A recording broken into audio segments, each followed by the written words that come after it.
এখনো বিপিএল ইতিহাসের সবচেয়ে দামি খেলোয়াড় সাকিব আল হাসান। সাকিবকে 12 বছর আগে যত টাকায় কেনা হয়েছিল, এক যুগ পর এসেও তখনকার দামের 1/3 পায়নি এবারের সবচেয়ে দামি খেলোয়াড়ও। সবচেয়ে বেশি ম্যাচ সেরা, সবচেয়ে বেশি উইকেট আর সবচেয়ে বেশি সিরিজ সেরা সাকিবের ঝুলিতে এখনো সবচেয়ে বেশি মূল্য পাওয়ার রেকর্ডটাও আছে। আরো শুনুন প্রতিবেদনা। একদিন আগে অনুষ্ঠিত হয়েছে বাংলাদেশ প্রিমিয়ার লিগের নিলাম, আর এই নিলামে সবচেয়ে বেশি মূল্য উঠেছে ওপেনার নাঈম শেখের। বাংলাদেশি টাকায় 1,10,00,000 টাকায় তাকে দলে নিয়েছে চট্টগ্রাম রয়্যালস। তবে চিটাগং রয়্যালসের এই দাম টপকে অন্য কোনো খেলোয়াড়কেই কেউ দলে ফেরায়নি। তবে ঠিকই এর চেয়ে বেশি মূল্যে দলে নেওয়ার রেকর্ড রয়েছে বাংলাদেশ প্রিমিয়ার লিগে, আর সেই রেকর্ড অন্য কারণ নয়, বাংলাদেশের সর্বকালের সবচেয়ে বড় ক্রিকেটার সাকিব আল হাসানের। এবং কি তখনকার সময়ে সাকিব আল হাসানকে যে মূল্যে দলে ফিরিয়েছিল ঢাকা, সেই মূল্যের 1/3 দিয়েও দলে ফিরায়নি নাঈম শেখকে।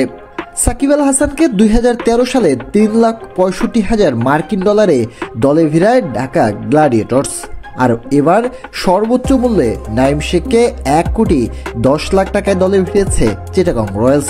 তুলনা করলে বাংলাদেশের টাকায় সাকিবের বর্তমান মূল্য 4,45,00,000 টাকার বেশি।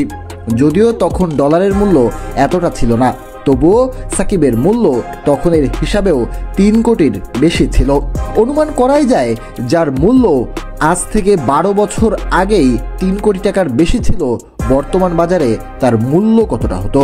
যদিও সাকিব আল হাসান এবার নিলাম তো দূরে থাক, খেলবেন না বিপিএলেই, তবে বিপিএলের সবচেয়ে বড় রেকর্ডগুলো রয়েছে সাকিবের নামেই। 113 ম্যাচে 108 ইনিংস ব্যাট করেছে সাকিব আল হাসান, সেখানে রয়েছে 19 বার নট আউট এবং রান করেছেন 2397, 89 বেস্ট, অ্যাভারেজ 26, স্ট্রাইক রেটটাও দুর্দান্ত।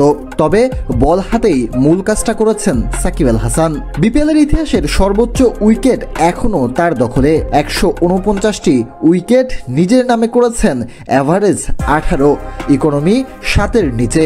বিপিএলের ইতিহাসে সবচেয়ে বেশি ম্যান অব দ্য ম্যাচের রেকর্ডও সাকিব আল হাসানের, আর ইতিহাসের সর্বাধিক ম্যান অব দ্য টুর্নামেন্টও হয়েছেন সাকিব আল হাসান। 4 বার এই আসরের সেরা খেলোয়াড় নির্বাচিত হয়েছেন তিনি।